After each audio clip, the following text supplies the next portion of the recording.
Good morning, ladies and gentlemen. Let me first express a warm welcome to you here on the grounds of the Music Center in Slovakia. The institution, originally established by the Ministry of Culture, has been an essential contributor to Slovak music ecosystem, organizing, publishing, documenting and encouraging its events, major and minor, for what has been decades now. Music Center has also been the main organizer of Melos Ethos, the International Festival of Contemporary Music, since its first year in 1991. Melos Ethos welcomed many prestigious guests, including György Ligeti, Henrik Nikolaj Gurecký, Krzysztof Penderecki, Steve Reich, Arvo Percov, Jakub Bajdulina, the list goes on. Not to mention a large group of stellar international musicians appearing on the festival program besides Best of Music performance from Slovakia. A concert that is sure to become a memorable event of this year's festival took place just yesterday.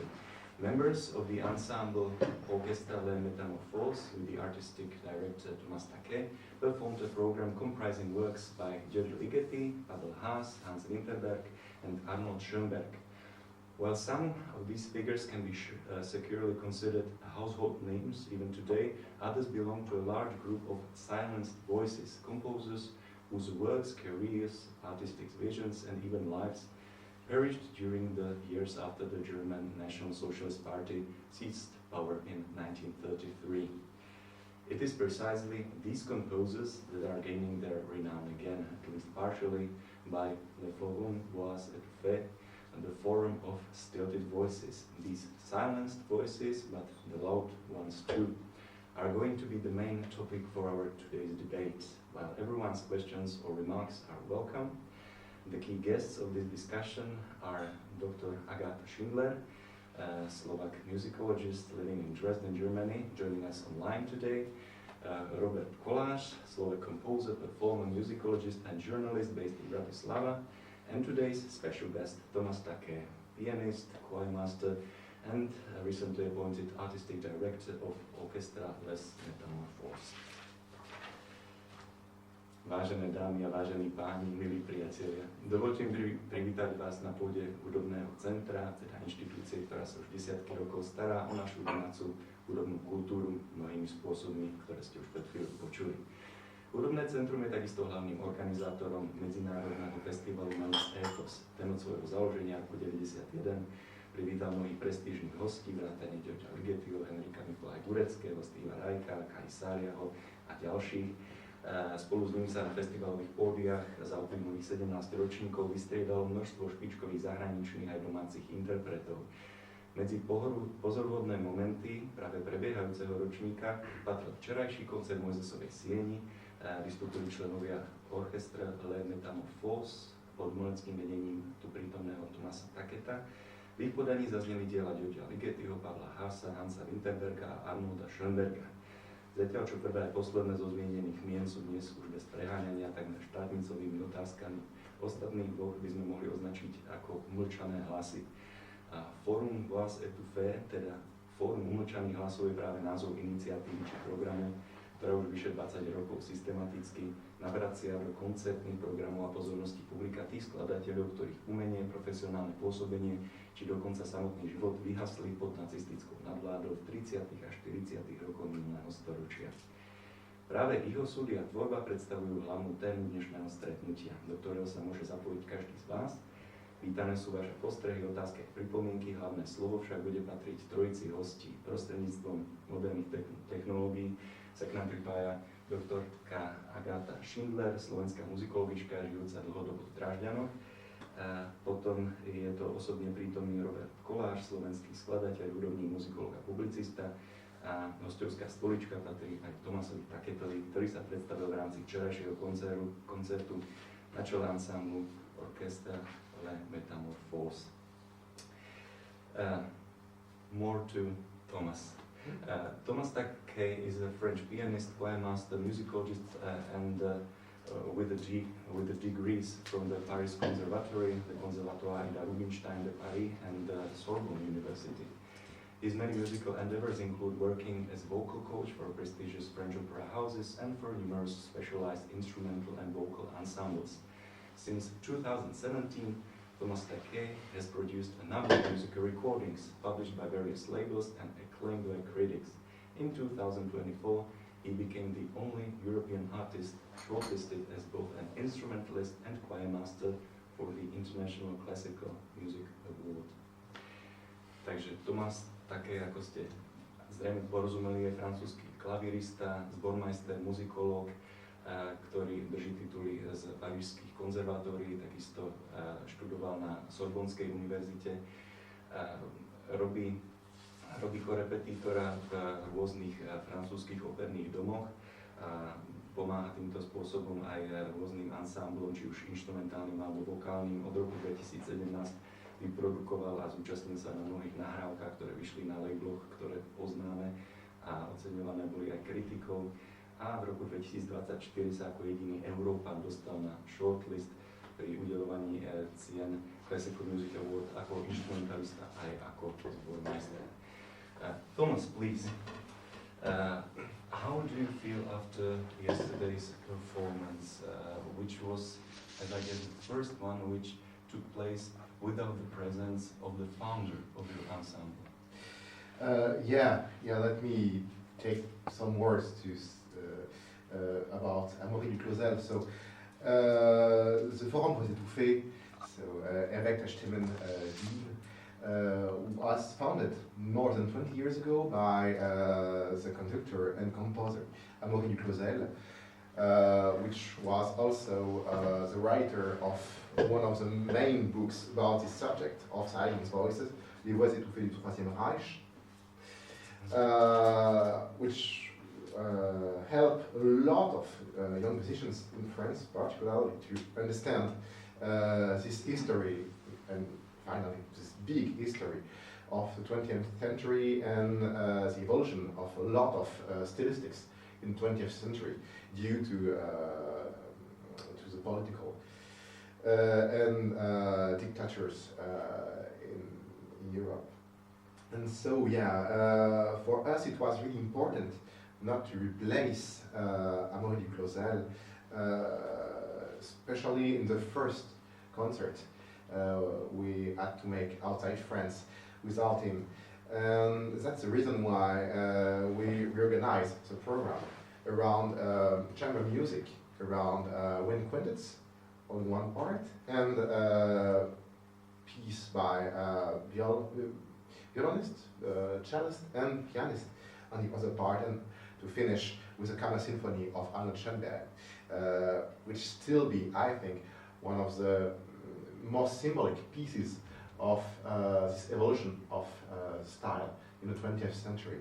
Arnold Schoenberg, even if a lot of composers are tending to take distance from Schoenberg, is still be one of the main thinkers of this new way of composition. And I know that Amaury was also really interested in Schoenberg, because Amaury was the pupil of Max Deutsch, which was one of the main pupils of Schoenberg and one of the people who helped Schoenberg works to be played all across Europe, for example in France, since the 1925.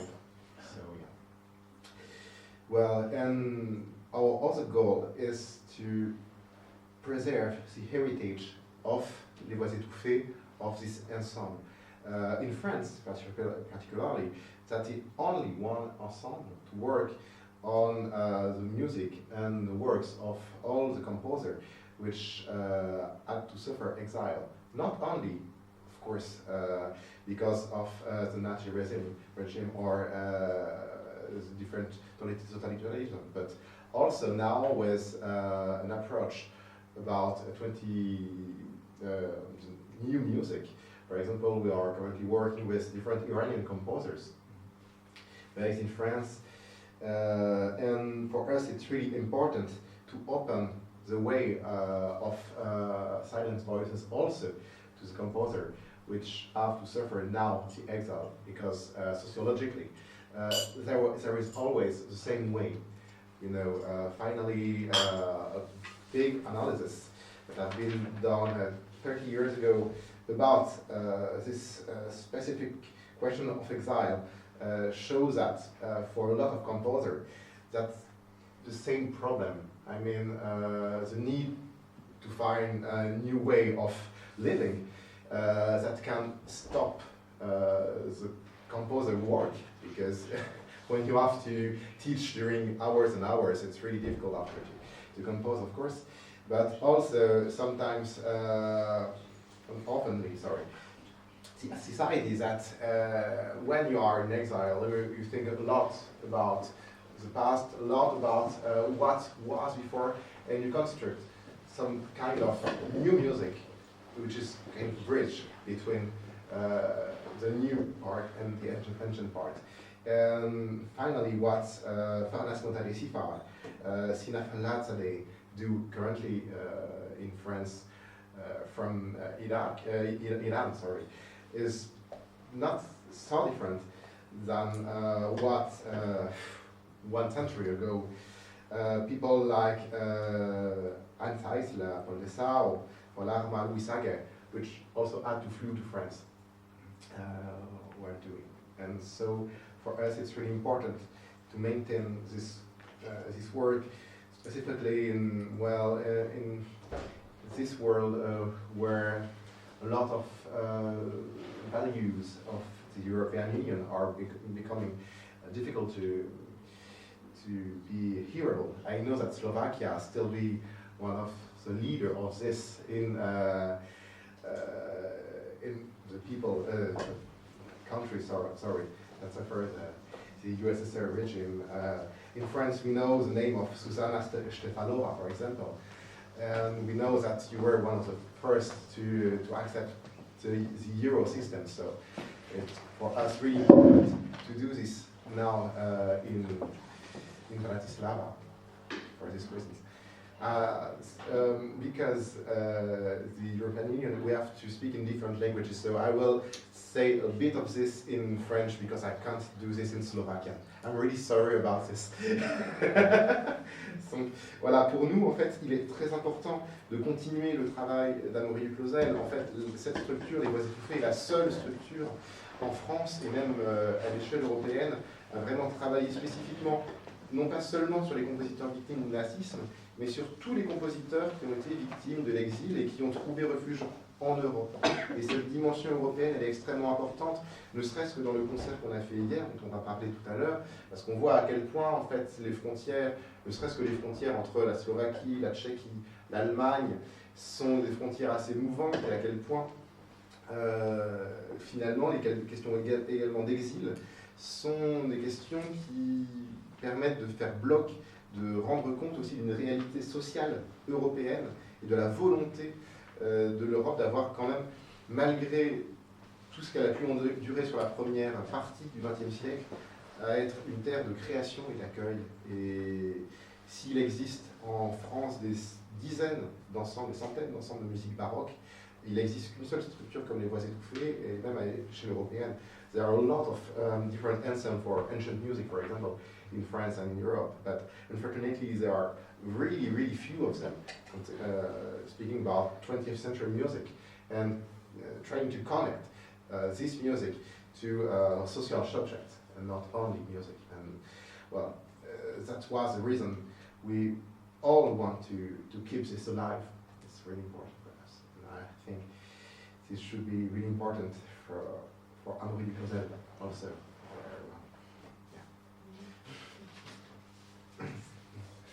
Please, could you say a few more words about the aforementioned founder of your ensemble? Because maybe people in Slovakia don't really know the scope of his personality. Oh, of course. So, Amaury Clausel was a pupil of Max Deutsch, was a famous composer in France, really composer of a non-Boulesian way of thinking, which, well, I think in Slovakia you maybe didn't have those same people, I hope so, but in France Boulez was kind of a big figure that organized all the contemporary music during years and years. And so people like Amaury Clausel, like André Jolivet, like Dutilleux, which were big composer, big French composer, but not in a Boulousian way, finally were played much more outside France than in France. It was kind of our French dictature, you know. But well, Boulez was also an incredible conductor and a great thinker, so yeah, well, he had just his own topics. So yeah, Amaury was a composer, but he was also a famous director. He created more than 100 operas in France during 30 years in different opera houses, and also, of course, after with his own company, Opéra Nomade. And because he was pupil of Max Deutsch, and because when Max Deutsch died, the widow of Max Deutsch gave to Amaury Duclos a lot of documents, so manuscripts, but also letters between Schoenberg and Max Deutsch, and letters between Max Deutsch and other composers of the 20th century. Amaury Duclos began to work on all the silent voices, toutes les voix étouffées, and his work, because he was also part Viennese, led him to Vienna, led him to Germany, and did that with another structure which is currently based in Vienna, which is Exil Arte, led by Michael Haas. He created in France Les Voix Etouffées, so the idea was to have those joint structures at the beginning. So Exil Arte in Vienna and Les Voix Etouffées en France, to help to rediscover all the works and those composers. And for Amaury Duclos, it was also important to do this in a political way, not in a strike way, not only French. I mean, but also in a political way to show that it can always happen a new time, and those composers, those works, are also testimony at a time where a lot of people who suffered directly the Second World War, and even the dictatures after the Second World War began to die, like everybody. To have this way of speaking about this history by music, by art, is really something really important, and a way also to explain why the European construction was so important after the Second World War, but also now, and why also maybe in the time that we see a lot of dictatorial, pre-dictatorial worldwide, how much Europe is specific to this own way. Yeah. So because yeah, I didn't tell you, but Amaury at the beginning of his life was also counselor of a French deputy, and he was thinking about political life, and finally he thinks that music was better. And I hope we all agree about this. Thank you very much. Mr. Thomas Tacquet, are there any questions or remarks from the audience before we move on to the next speaker? Is it a topic which is really living in society, in cultural community in France, or do you feel yourself and your activities as a minor thing which is not really responded and reflected by the society? How do you feel it? I mean, after years of I suppose after years of being involved in all this, and especially Mr. Duclos, who was as we have heard, deeply involved for decades in a topic. It's a really great question. Well, you have to know that in France, art is mainly literature and painting. You know, it's not like in Germany where music is the main topic, and after, well, of course, there was Goethe on a lot of beaucoup de très grands artistes allemands dans d'autres domaines. But in France, for example, from the beginning, there was no Minister of Culture which came from music. They all came from literature, they all have connection with painting, they all are editors, for example, never from music. And so we always are a minor art. We have a chance of a lot of good measures that have been organized in France. For example, we have the structurations of public conservatory, the conservatoires français, all around the French territory, even in Guyana, help to connect people to great music, to great dance, to great theater. We had the creation during the years 60, 70, sorry to say this in Bratislava, but thanks to the Communist Party, of a lot of what we call Maison des Jeunes et de la Culture, so structure really dedicated to connect young people to the greatest cultural events. And so we had a lot of public organizations that help this connection. The problem, and I think unfortunately it's the same problem now we find in a lot of countries in Europe, is to keep this alive. Even here, I was speaking with the French Institute here in Bratislava, and all the French institutes have a problem of fundings. They still be here, but they have to do a lot with no money, or practically no money. I shouldn't tell this, but that's the reality. Hello! But he's not the only one. No, unfortunately, we try to, and it's the same in a lot of subjects and topics in France. We have to find a new way to create more with less, and also to create history and to speak about this exigent history in a way that it's really difficult to let people be involved by Schoenberg with TikTok, for example. Mm-hmm. Maybe people try to create TikToks of Schoenberg Kammer Symphony, but I think there will be not a lot of sight.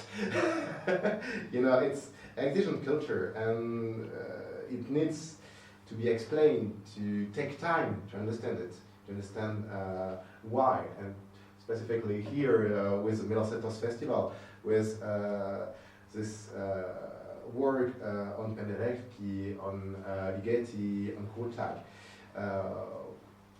And that's also why during this program, yesterday morning, we tried to connect music which were more contemporary, like this homage à Rosenberg from Ligeti, which is really symptomatic of his magical way of view with the organization of the four strings, sol, re, la, mi. But also with music which was contemporary but a more tonal way, like Winterberg, which is one of the recent discovery of avec Stimmen, Les Voix Etouffées. I don't know if it's a great reply. Yeah, thanks. Well, I was thinking about the nowadays perspective of when we speak about exile. Of course, we think looking backwards, to the time of Second World War or the 50s but I mean it's connected with the fact with the immigration, right? And the immigration is a very sensitive political issue. So we have politics, immigration, exile, which are three things inevitably connected somehow. And of course, immigration became a big political topic and recently one of the most decisive even in democratic voting. So it's my question is that or my remark is that it's not our role or we shouldn't just not just to look back, you know, but being really actual in terms of threats and what's going on now. Very similar things were happening in the past, and that's maybe the actual linking. Yes, that's why Les Voix Etouffées, I think, needs to be strong now, like Exilarte needs to be strong. On this subject, I think maybe it's not the same here in Slovakia, but in France, we have a real difference between politics and real life. You know, well, yeah, where politics are, I think, lot more that immigration is the main problem. But finally, there still be a lot of people, a lot of organizations that work for helping. When I was speaking about Iranian composers, but a lot of other artists which come from different countries to create, to construct a new life in France. So, yeah, and even in the French administrations, a lot of people in French administration try to find a way to not do the law. Yeah, it's kind of our tradition of strikes, I think. On essaie justement de trouver très souvent des manières, malgré tout, de contourner. Et c'est ce qui permet d'avoir encore une vie très active au niveau des musiciens, des artistes exilés en France, et avec certaines structures qui assument vraiment d'être partie prenante. A lot of big French opera houses, a lot of big theaters in France always try to connect this. For example, I'm also a curator for an international competition, which is Africa Lyrics, Africa Voices, and the aim is to bring some new talents from Africa, from French countries, French-speaking countries in Africa, to the French theater, the French opera houses. That's the same also with IRCAM, with a lot of French institute. Try to be stay strong, yeah, in this those difficult times, yeah. Which was a bit blind. No. Thank you very much. No problem.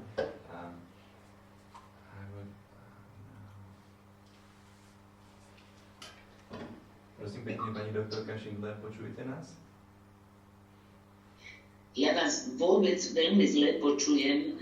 Útržky slov, dúfam, že vy ma budete počuť lepšie. My vás počujeme výborne, takže ak súhlasíte, tak uvediem váš príspevok a potom máte voľné slovo, prosím. OK, ďakujem. Ďakujeme. So our next guest speaker is Dr. Agatha Schindler. She is a Slovak musicologist who studied the piano at the Conservatory in Košice and musicology at the Comenius University in Bratislava. She spent the first part of her professional career in Slovakia, contributing to a number of our journals and magazines, and since 1981 she's been living and working in Dresden, Germany in various music institutions. Since mid-90s, Dr. Schindler's main scholarly focus has been forgotten and persecuted musicians in the era of National Socialism. As part of her research, she has traveled to various places on Earth, including European countries, the United States, or India.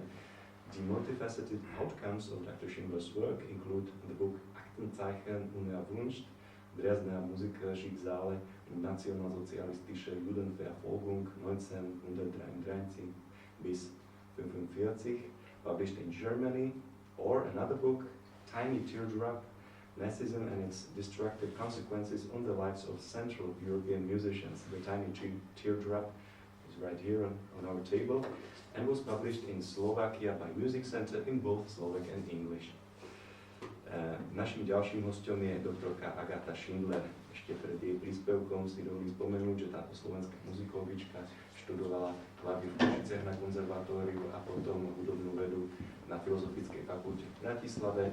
Do roku 1981 žila vo svojej domovine, kde pôsobila na rôznych hudobných inštitúciách a prispievala do mnohých periódik, či už špecializovaných alebo všeobecných. Od roku 1981 žije pani doktor v Drážďanoch, kde pôsobila ako tajomníčka drážďanskej pobočky Zväzu skladateľov, muzikologov NDR. Následne bola činná v Centrum für Verfemte Musik, v Dresdner Centrum für zeitgenössische Musik, vo festivale Dreiklang a v Kulturamt der Stadt Dresden. Ako muzikologička sa od roku 1995 venuje bádaniu po zabudnutých hudobníkoch, prenasledovaných v čase národného socializmu, podnikla bádateľské cesty po blízke odľahlých kútoch nášho sveta.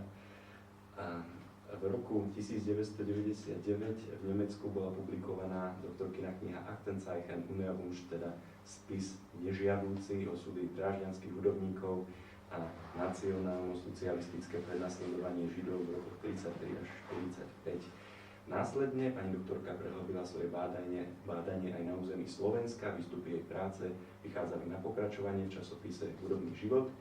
Na základe jej badateľských výsledkov vznikol celovečerný film V tichu, in silence, a napokon v roku 2016 pod egidou Hudobného centra vyšla dvojazyčná publikácia Malička slzička, nacizmus a jeho ničivé dôsledky v životoch stredoeurópskych hudobníkov.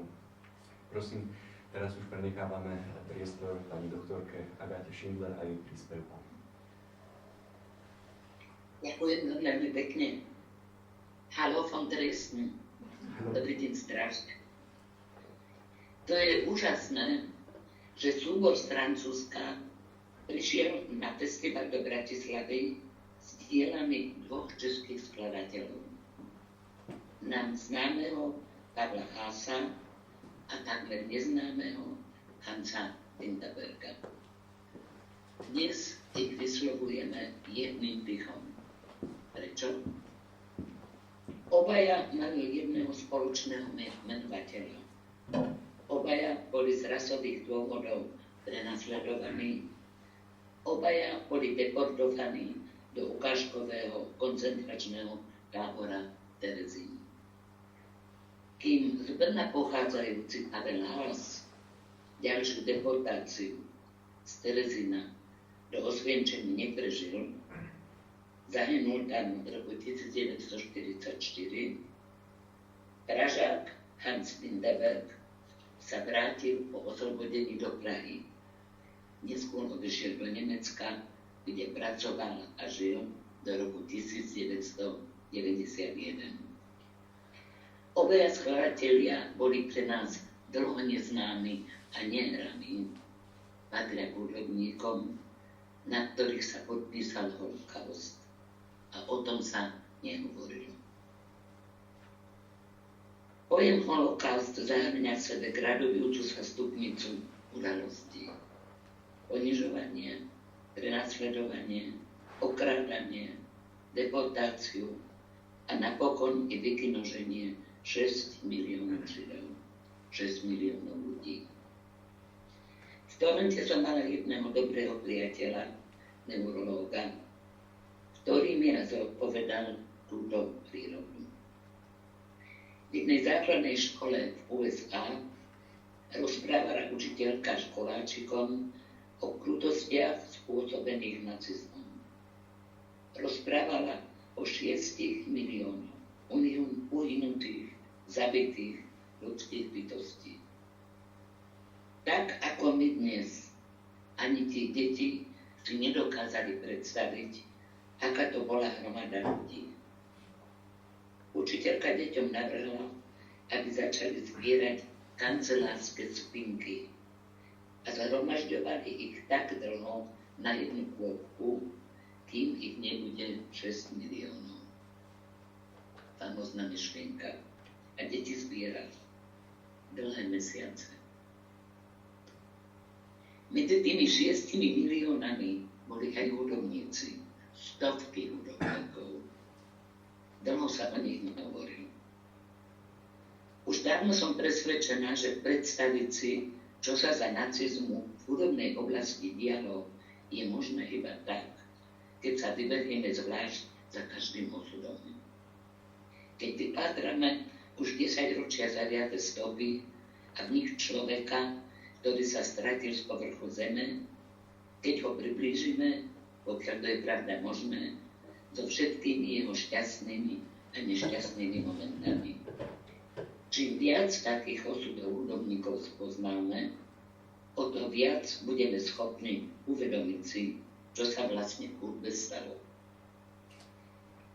Dovolím si upozorniť na moju publikáciu Maličká srdečka, ktorá tam leží na stole, ktorá vyšla v roku 2016 u vás v Hudobnom centre v Bratislave v slovenčine a angličtine.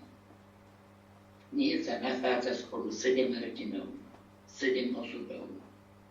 Ľudia z niekdajšieho Československa, ktorí z dejného pekla rôznymi šťastnými náhodami vyviazli, ale aj tí, ktorí peklo holokaustu neprežili. Ľudia, o ktorých táto kniha hovorí, milovali hudbu, vytvárali ju až in media res. Bola väčšina z nich deportovaná do nacistických táborov alebo bola prinajmenšom prinútená emigrovať. Nacisti ich obrali o všetko, len na lásku k hudbe im siahnuť nemohli. Po vojne sa dejiny hudby takmer na všetkých, ako si nechceli 10 ročia znova rozpamätať. Vypadli z lexikónov, encyklopédií, ako by ich nikdy ani nebolo bývalo. Nik ich nepripomínal, nemali svojich advokátov. Autori hudby, pokiaľ prenasledovanie prežili, boli roztrúsení po celom svete. U skladateľov, ktorí holokaust neprežili, sú pozostalosti dodnes buď stratené, alebo zachované iba v torze na rôznych nepredpokladaných miestach.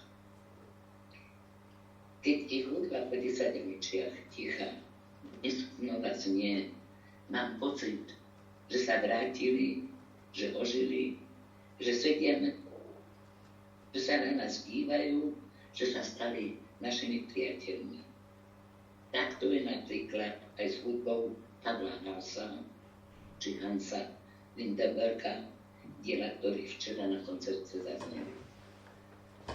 Po dlhých rokoch bádania patria k mojim kamarátom aj títo 4 skladatelia, ktorých tu dáva spomeniem.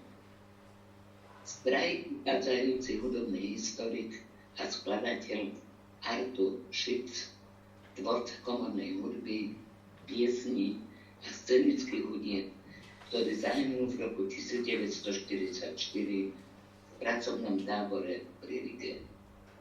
Jeho tvorba sa až na malé výnimky stratila. V tomto prípade sa takmer splnil Goebbelsov cieľ zlikvidovať všetko židovské aj hudobníkov, ich tvorbu, ich hudbu. Z tohto hľadiska má každý, kto tento cieľ prežil, šťastie. A to šťastie bolo zhodou nespočetných a neuveriteľných náhod. Žiak Maxa Wegera, Drážďančan, Pavel Aron, sa komplikovanými situáciami cez Prahu a Kubu dostal do New Yorku a zanechal nám 21 prekrásnych impresionistických piesní so sprievodom klavíra. Dodnes sú iba v rukopisoch. Karol Elbert, Grand senior slovenskej populárnej hudby, prežil vďaka viacerým náhodám niekoľko koncentračných táborov. V jeden moment mu paradoxne zachránil život 7 litrov vína. Jeho swingový šláger Maličká srdečka z čias jeho prenasledovania si doposiaľ získal poslucháča všade, kde som ho naživo či ako nahrávku prezentovala. Na Slovensku i v Nemecku. Karlová Čambalda Kaufmann, ktorý prežil holokaust ako jediný akademicky vzdelaný hudobník v Indii a nikdy viac sa domov nevrátil, je veľkou neznámou. Jeho originalitou prekypujúce symfonické diela začalo po mnohých 10 ročiach ticha práve vydávať viedenské vydavateľstvo Dubliner. Walter Kaufmann konečne zaznieva premiérovo v koncertných sieňach Európy aj v týchto dňoch. Ale človek doma nie je asi nikdy prorokom. Pred pár týždňami som bola v Karlových Varoch. Na hlavnej promenáde sa nachádza 6 pamätných tabúľ, ktoré pripomínajú rôzne pobyty Johanna Wolfganga von Goetheho v týchto svetoznámych kúpeloch. Ale že z toho mesta pochádzal, že tam tvoril a dirigoval jeden z najväčších svetových etnomuzikologov a exekutorov ovplyvnený skladateľ Walter Kaufmann, že tam pred rokom 1933 zaznelo viacero jeho diel, že v krásnom Karlovarskom divadle mala premiéru jeho mimoriadne úspešná opereta Biela bohyňa, je to nepripomína žiadna pamätná tabula. Na Slovensku dostali už práve spomenutí i ďalší prenasledovaní hudobníci viackrát svoje tváre. Z mojich bádaní vznikli príspevky uverejnené v časopisoch Slovenská hudba, Hudobný život, v internetovom časopise Opera Slovakia. 4 osudy sa dostali do filmu V tichu, In Silence, pod názvom Maličká srdička. Boli pred rokom prezentované aj 2 hudobnoslovné projekty, jeden v Košiciach, druhý na otváracom koncerte festivalu Konvergencie v Bratislave. Vďaka všetkým, ktorým na tom záležalo, aby sa táto téma a hudba stali súčasťou moderného kultúrneho človeka. Ďakujem vám. Dúfam, že ste ma rozumeli. Ďakujeme pekne, pani doktorka. Váš príspevok bol veľmi dobre zrozumiteľný a s veľkým záujmom sme si ho vypočuli. Ak by ste súhlasili, tak ešte by sme nejaký prístor nechali aj poslednú z 3 hostí, ktorí si dnes na nás našli čas. Ďakujeme ešte raz. The third of today's main speakers is here with us. Robert Kolář studied the musicology at Comenius University in Bratislava and composition at the Academy of Performing Arts with Professor Marian Leava. For more than 15 years, he has been writing brilliant articles for the Slovak monthly magazine Hudobný život. He also plays the trumpet in modern improvised settings or with eminent Slovak ensembles such as Veni Ensemble or Cluster Ensemble, with whom he participated in making an internationally acclaimed recording of early works by Philip Glass. Robert's composition, je to pravda? Áno, he's modest. Robert's compositions have been performed by foremost Slovak soloists, ensembles and orchestras. Robert Kolář je absolventom štúdia hudobnej vedy na Filozofickej fakulte UK. Od roku 2008 je redaktorom mesačníka Hudobný život. Ako trúbkár sa venoval rôznym podobám improvizácie, napríklad so skupením Muzika Plaza Ficta či Fruity di Mare. Spolupracoval s Veni Ensemble, Veni Academy a Cluster Ensemble, účinkoval na ich nahrávkach. Od roku 2022 je členom Bratislavského improvizačného orchestra a ešte by bolo možné spomenúť, že jeho vlastné kompozície u nás už zazneli v podaní takých interpretov ako Magdalena Bajusová, Ivan Schiller, Milan Pája, Katarína Páľová, Ronald Šebesta, Fama Quartet, VŠMU Modern Orchestra, takisto rozhlasový orchester, tam patrí ensemble Vyčerkáta či ensemble Asynchronie. My sme spomínali, we already mentioned that on yesterday's program there have been works by 4 composers, including 2 that are quite well known, György Ligeti and Arnold Schönberg. I will make use of your presence here as a specialist on György Ligeti and ask you about his music, if you let me. Well, the Second World War has left its mark on the lives of families of both György Ligeti and Arnold Schönberg. In 1933, Arnold Schönberg already sensed the threat of Nazism and escaped to the United States of America. György Ligeti's family suffered during the Second World War greatly. He himself was able to work after the war. Yesterday's first composition that we heard were the Bagatelles for the Wind Quintet, which come from the 50s. The general audience knows Ligeti for his intricate textures in later works, which are also made famous by first was the thief Stanley Kubrick, but this is a different kind of Ligeti. Yes, it's very different kind of Ligeti because he was.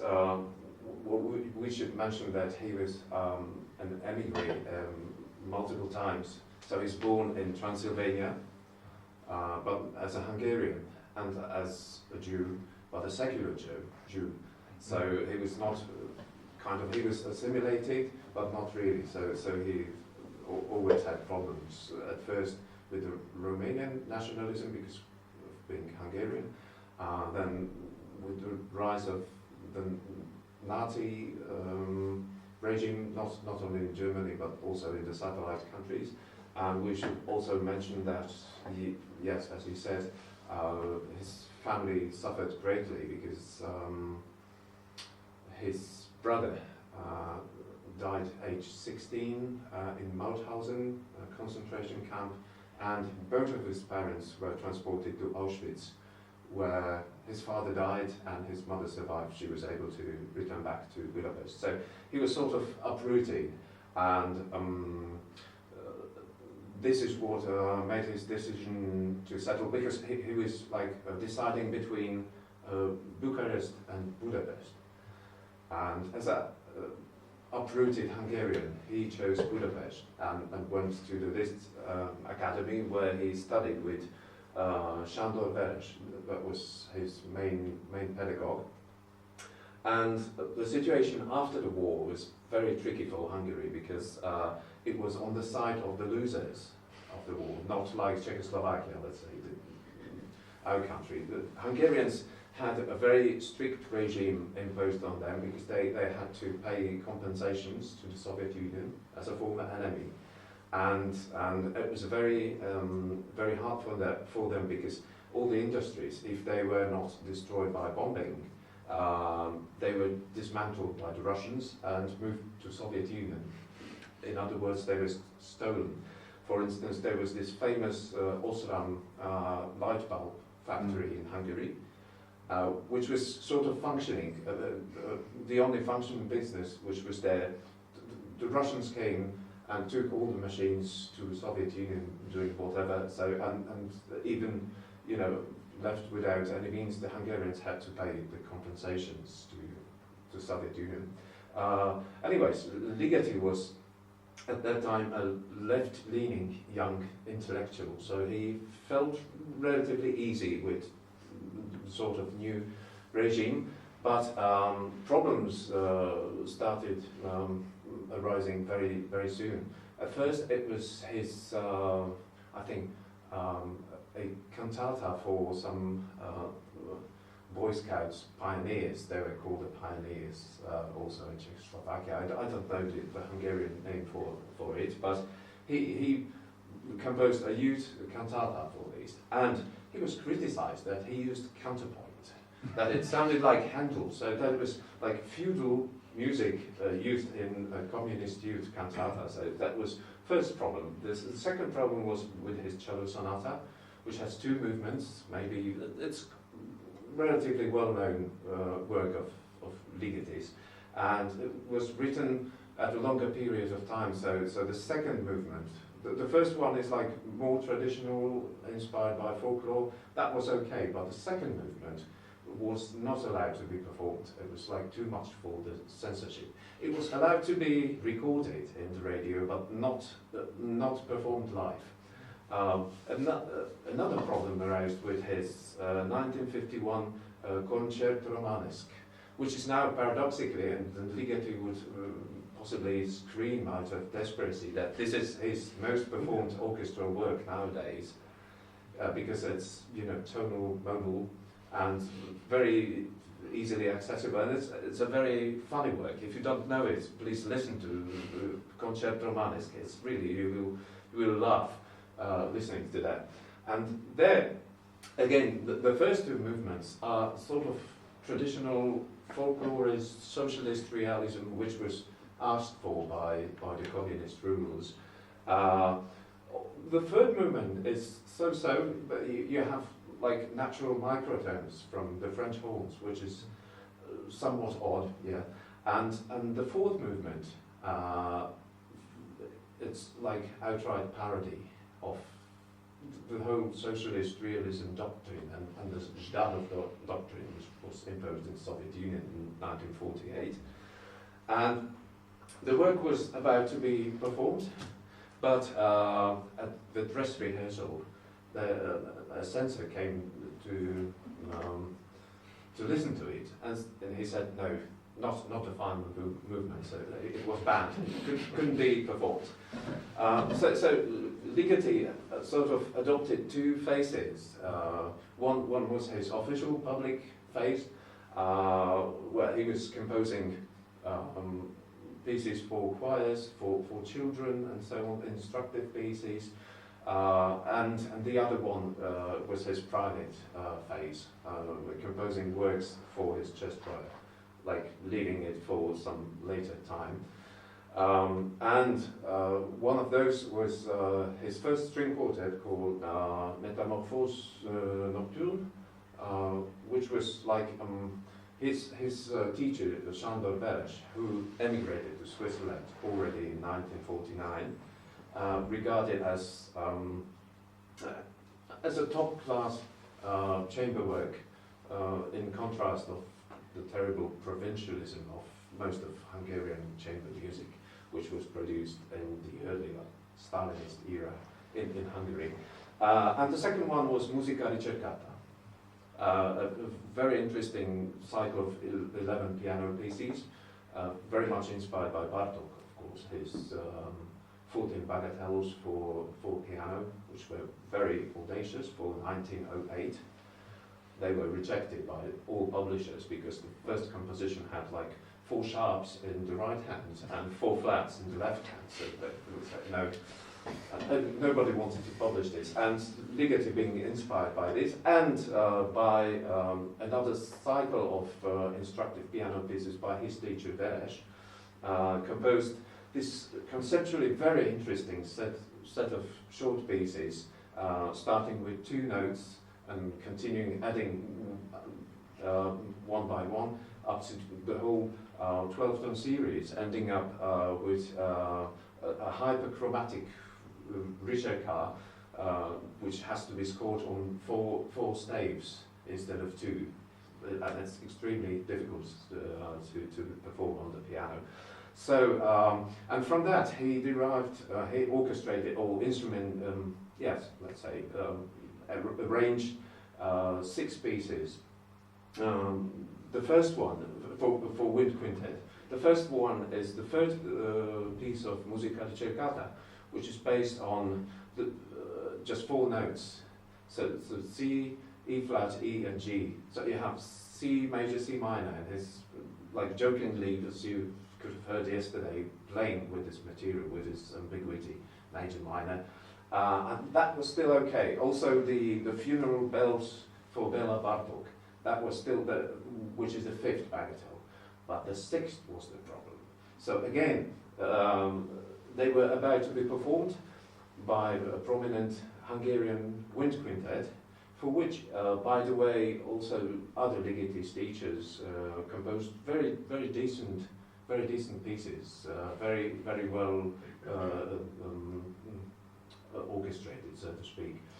So it's not the only. It now stands out because we know Ligeti, and it's performed alongside with his later 10 pieces for wind quintet. But there are many pieces by, I think, also Veres, Paul Kolář. He was another teacher of Ligeti's. Ferenc Farkas, also after Veres emigrated, he became the main teacher of Ligeti. He was, Ligeti said, a much better teacher than Sándor Veres, but much more politically conformist. So there are plenty of beautiful, very well written Hungarian wind quintets from that period, and Ligeti is just one of many, so to speak. But he's the only one who gets performed nowadays. So outside Hungary. And so the problem was with the sixth piece, because again, like in Concert Romanesque, the censors found it like having too much irony, like too much mocking of the style. Like if the previous pieces were in the folk vein, so in one of them with the repetitive ostinato, which is I think number 3, the third bagatelle. It's based on a Serbian tune, so it's a nice folk tune. Number 4 is based on Romanian folk music with all the accents shifting and so on, so a typical Balkans rhythm. Number 5 is this dirge with the bell tolling for Bela Bartok in his memory. And the final one, you know, after all this, after all the folklore, there is a piece which is like mocking everything which is coming before it. So the censor said, no, this can't be performed. So the 6 bagatelles were just 5 bagatelles when they were played originally in Hungary. And at the same time, Ligeti, of course, despite all the jammings, he was able to listen to transmissions from Vienna, from the Austrian radio. And there he heard, I think in premiere, Stockhausen's Gesang der Jünglinge, and similar pieces like from the Western avant-garde, and possibly couldn't understand at first the music because he didn't see the scores, he just could listen to it. Like imagine the early 1950s radios, there was no hi-fi stereo, it's very like a limited view of what he got from the West. And then 1956 came, the year of the 20th convention of the Soviet Communist Party, where the new leader, Nikita Khrushchev, came to, as if demask all the era of Stalinism and the personality cult and so on. And that meant really a fresh air of political movement. And it's very little known that the very first revolt against the communist rule occurs not in the satellite countries, but inside Soviet Union. And that was namely in Tbilisi, in Georgia. And the reaction, the situation there was a little paradoxical because the protesters, there were people who went out to the streets to protest in favor of Stalin, because now it was said after 30 years of his rule, it was said that he was an evil guy and we should do away with all the personality cult and everything. And they were confused because, well, for 30 years, Stalin was the genius and the father figure of the Soviet, and he was a Georgian, of course. So they were demonstrating in his favor. And it was the first display of some dissatisfaction and people going down to streets. And the reaction of the Soviet government was very straightforward, and that meant tanks directly suppressing all the demonstrations. So tanks and soldiers shooting into the crowd of unarmed people. So Where was it? In Tbilisi? In Tbilisi, in March 1956, so relatively early. And the second revolt, of course, broke out in Hungary because the Hungarians were on the losing side, and they had no connections like in Czechoslovakia, which regarded the Russians as friends, allies, and liberators. Hungarians didn't, and they outright, openly wanted to get rid of the one-party rule. And at first, it seemed that the Soviet government, which was confused what to do, said, okay, we'll let you go your way. But then the Politburo in Moscow persuaded Khrushchev to do otherwise, to use the tactique again. So finally, in December 1956, Russian tanks rolled into Budapest and crushed all the Hungarian uprising, the progressive or the more liberal, in quotes, Hungarian Prime Minister Imre Nagy was arrested and later shot and buried. He was like his hands and legs were tied with a barbed wire, and he was buried with his face, pointing down, like really to, again a monster mob process, which they used to do during the Stalinist era.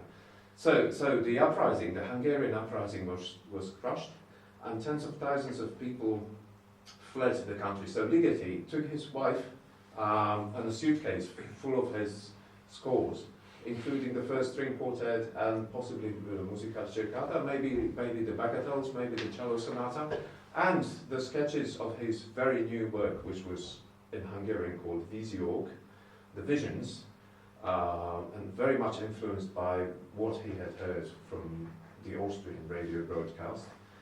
So they fled, they literally in very dramatic conditions, like on their own feet, crossed when it was still possible, like in late December '56, before the borders were sealed. They crossed to Austria and settled in Vienna.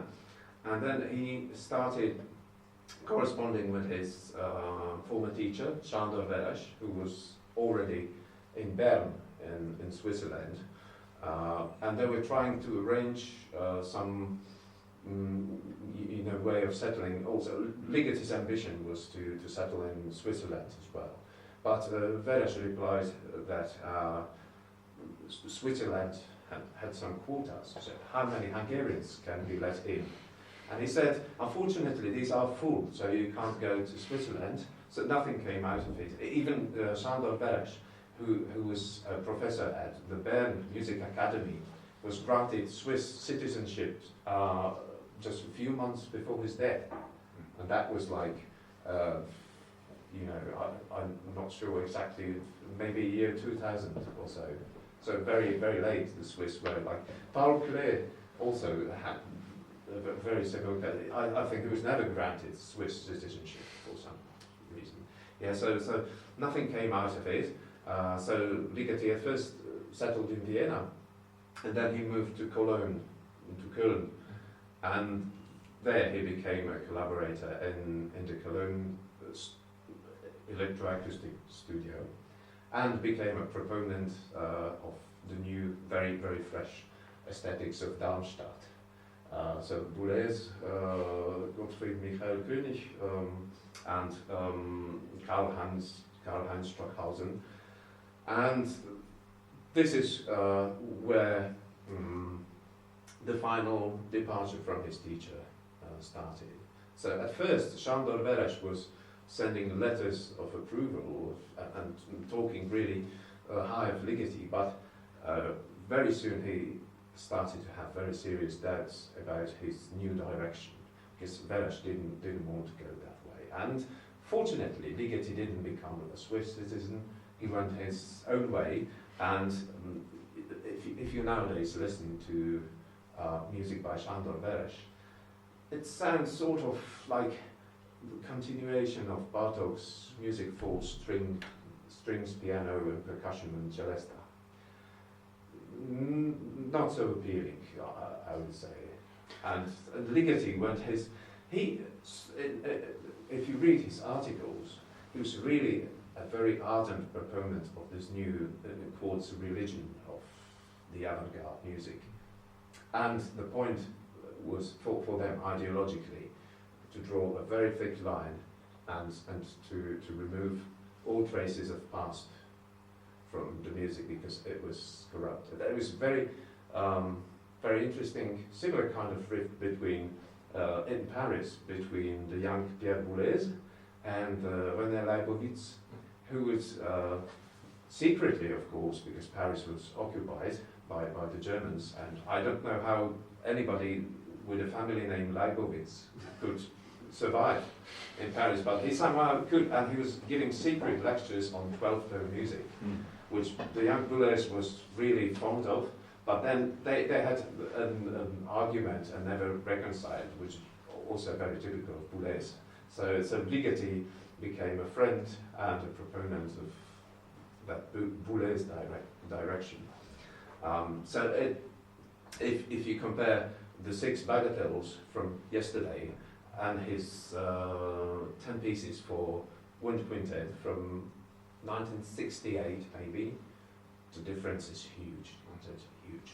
Even though if you look closer, you see they are both influenced by Bartók. Even in the 12-tone music of the 1968 pieces for wind quintet, you can hear traces of Hungarian sketches by Bartók. There is one, to be very specific, I think, not sure which one it is, but there is a piece called Slightly Tipsy, and they have a drunk man trying to sing, and in the orchestral version that you have to, a sort of high bassoon trying to get to the very, very highest register, but being unable to do it, so the clarinet making fun of the bassoon. And Ligeti does the same in the final of his 10 pieces, where the bassoon is really struggling to get very high, and is aided by the piccolo. You know. So again, the final movement is sort of making jokes, making fun of everything which preceded, but already in a very new kind of musical language. So yes, that's, sorry for being too long, talking too much, but yes, this is about just to have a little context of what we heard yesterday from Ligeti.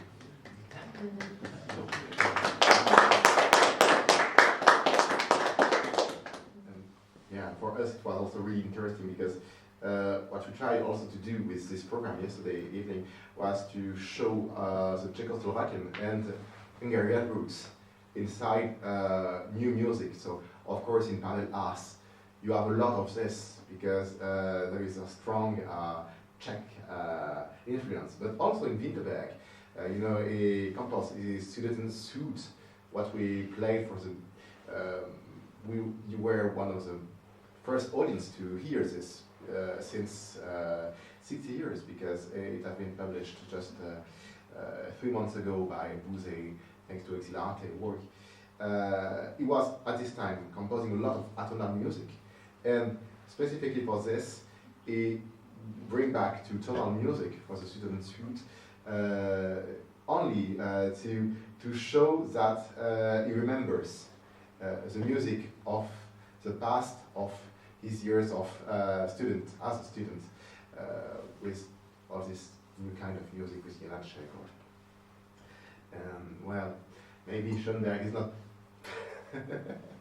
as Czechoslovakian or Hungarian, but I have the feeling that sometimes in rhythmical parts of Schönberg, even if he tries to be as intellectual as he can, there still be a lot of Viennese music, a lot of Viennese influences in his composition. Well, with Schönberg, sorry, just I wish to mention that there are ties with Pressburg, with Bratislava, because his father's family actually has roots here, and his citizenship also was a Czechoslovakian, not the Austrian after the First World War.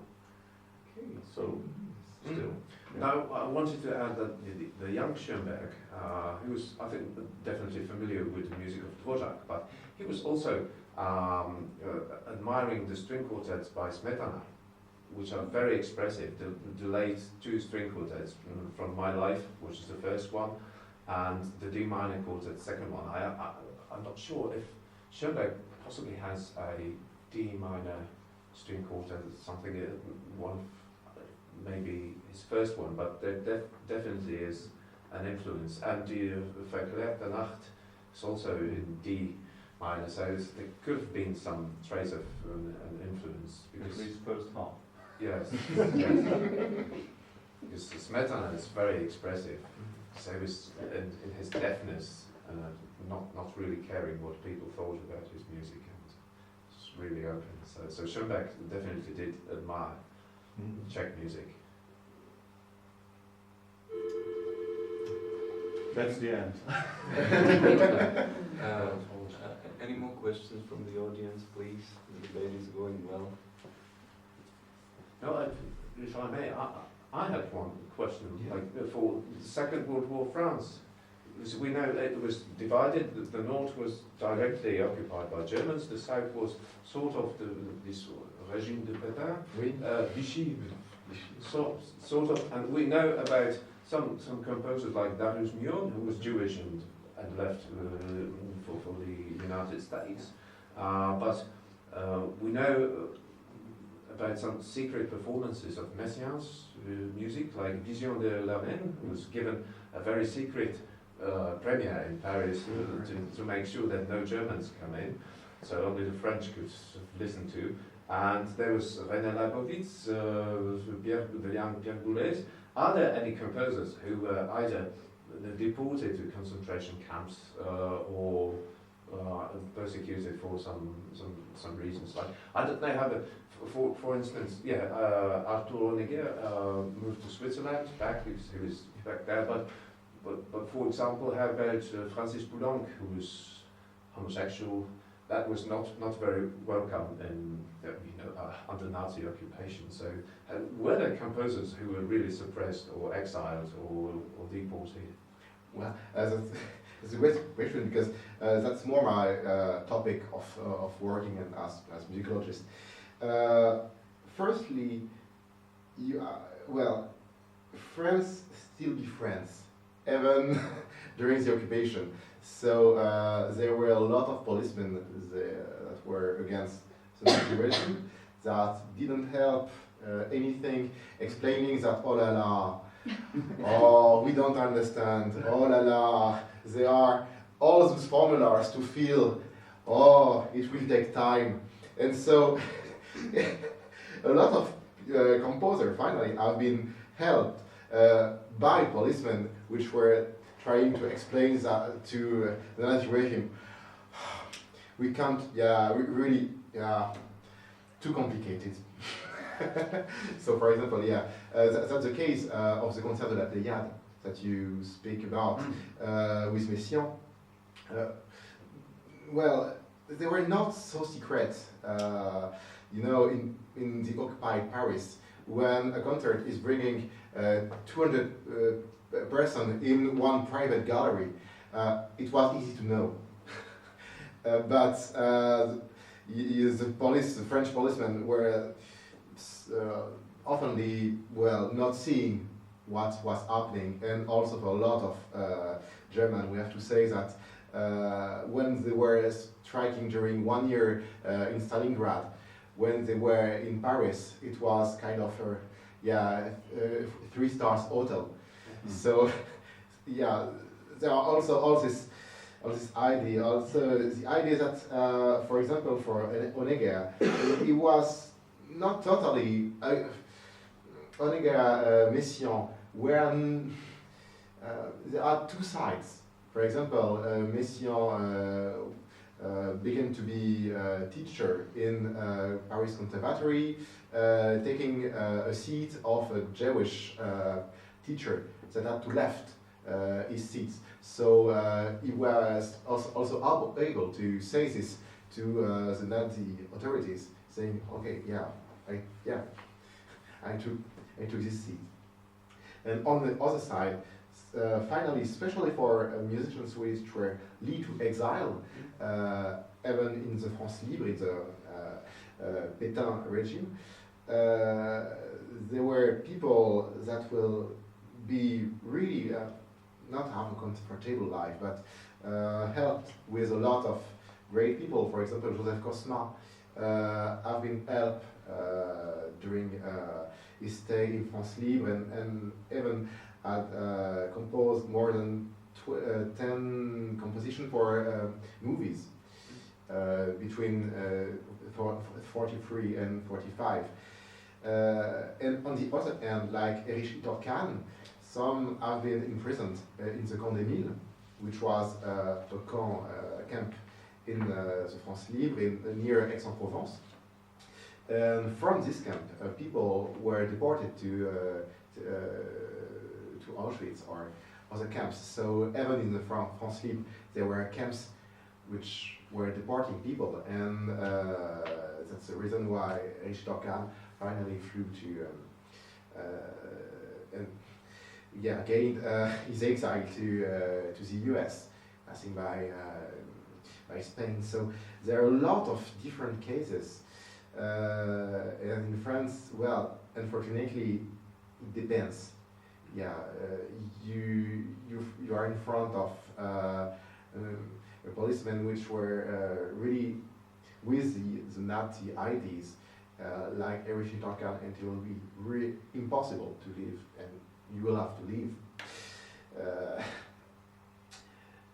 And on the other way, you can have Polarma, Cosma, which will be, well, sometimes in the resistance. For example, Polarma was totally Jewish, and he could conduct choirs inside Paris until 1941 without any problem, because he has also his papers from Hungarian when he was in the Vice House. Like the policemen in Paris were not doing big job. They're telling, oh, we don't know about Imre Weiss House. Yes, because 10 years ago he changed his name for Polarma in France. So, yeah, well, it's really a complicated subject ever in France, because a lot of archives have been suppressed, and also we have to say that a lot of politics in France were saying that, yeah, the regime tried to help as much as possible. So, for example, the Condé to have shown that the Condé was sending people to Auschwitz, it has only been taught 30 years ago, not more. It's really recent,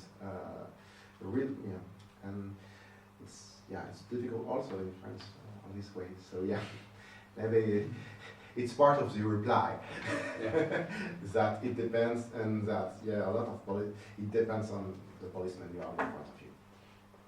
Unfortunately, I think it was the case.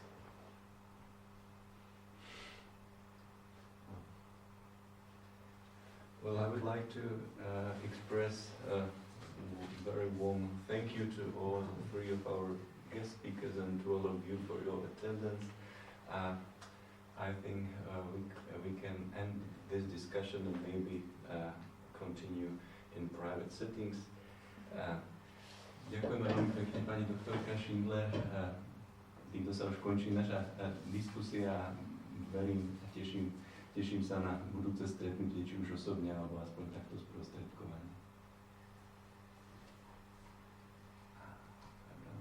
Všetko dobré. Ďakujeme. Takže ďakujem vám pekne, že ste prišli, že ste sa zúčastnili.